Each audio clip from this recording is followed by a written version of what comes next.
Hello, everyone. I just want to talk a bit about the exam. So here's our exam statistics here. Again, we had our um, 50 question exam, and we had a 2.5 hours to complete it.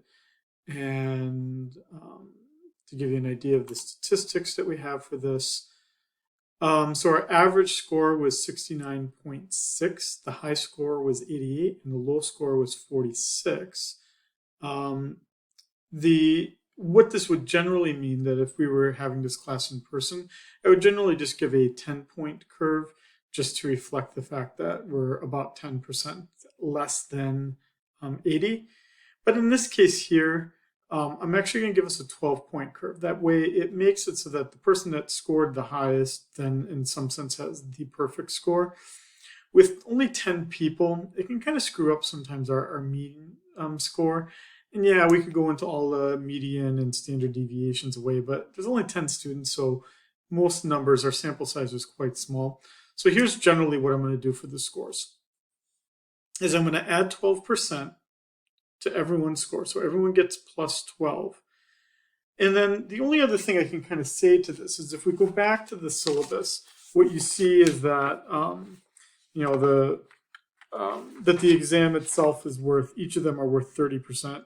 The theme analysis paper is worth about just a little bit less, 25%, and the assignment's 15%. Those theme analysis papers, I know that they're really long, and a lot of you are putting a great deal of time into them. That's the most important thing for me. So at the end of the day, when I do have to calculate your like course grade, is a low exam score gonna like ruin otherwise great performance? No, not likely. Um, it's some people are not good test takers, but it also could just be a time management issue. And so if you're not doing the theme analysis papers very well, or you're not doing them at all, it's going to be pretty hard to pass the class.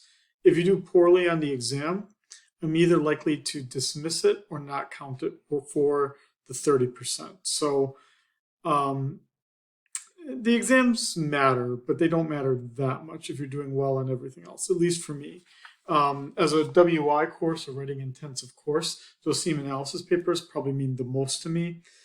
Then I kind of look at how much time you're investing in by how many times you're doing the homework assignments to be able to get those 100%. And I probably look at the exam score last. Okay, so I hope that helps you kind of put everything into perspective as you're seeing your score. But then obviously, if you're really worried about it, send me an email and we can talk about it more.